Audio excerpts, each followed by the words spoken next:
Hey there, welcome to my game's lore progress report. I'm an artist and lately I've been trying to make my own little game.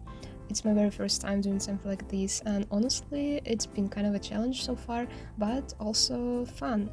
Coding sometimes feels like solving little math problems and I used to really like math back in school, so it makes sense. Anyway, today I want to share a bit of the world I've been building, the lore, the creatures, the magic forest that's slowly coming to life. It's all still a work in progress, but I hope you'll enjoy it as much as I do. So, about the story, I kept it pretty simple for now. In my game, there once was a thin passage between the human world and a magical forest, a place kept alive by the forest garden, but the passage broke and the forest started fading.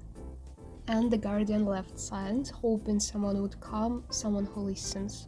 And our main character isn't a hero, he's just a 30-year-old guy who's always felt close to nature, frogs talking to him in his dreams, conversations with plants, and he felt like he didn't quite belong in the ordinary world, like he were meant to find a secret place hidden just off the map. Then one day, a strange letter with no return address shows up, and he follows it into a forest that shouldn't exist, and it all begins at the old cabin. So basically, this should be a first cutscene before the game starts. I'm planning to make a story in 4 acts. In Act 1, the main character wakes up and meets toddling his frog guide.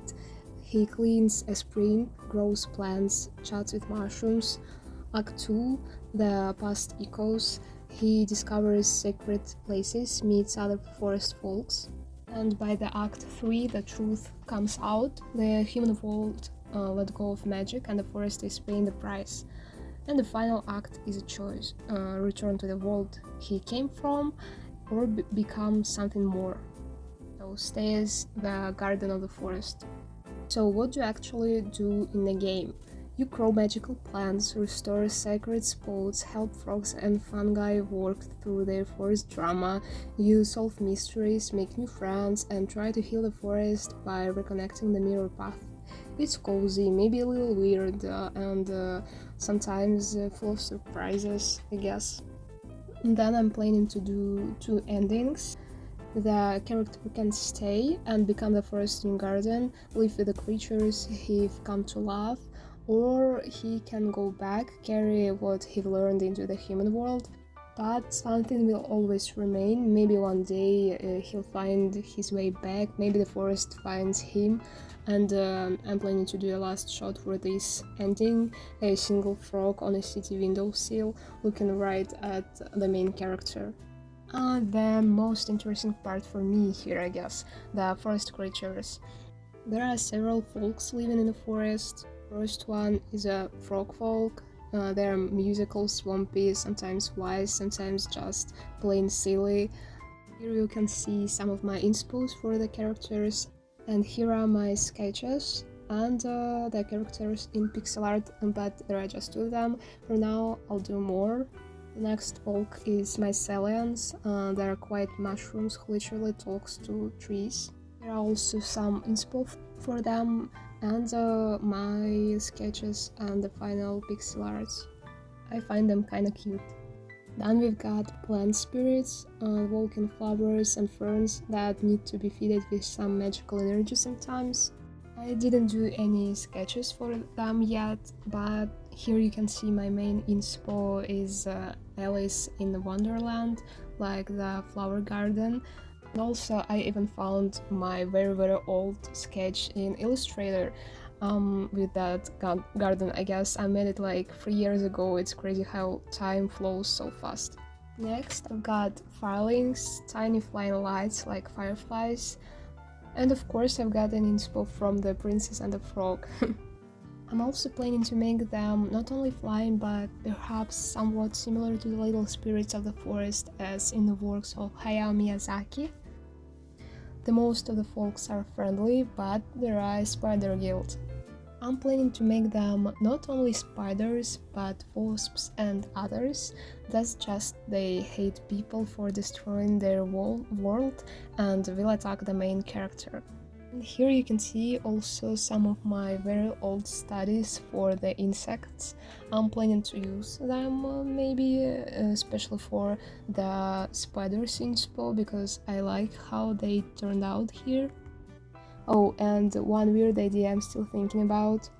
I just found this picture somewhere in the Pinterest, and I thought, what if some frogs and mushrooms mixed? Mushroomy thoughts, spore-powered ribbits? No promises, but it might end up in a game. What do you think about that? And shortly about the mirror path. The mirror path once connected both worlds, now it's broken. The reason, as I already said, people stop believing, magic fades without attention, care, rituals, and the last guardian, Echo, gave himself to the forest to keep it alive. Now only fragments remain, sacred places, old portals, and the character might be the one to put them back together. Who's that Echo of the forest? He was once a human, just like the main character, but he listened, stayed, and accepted his fate. Now he's the forest.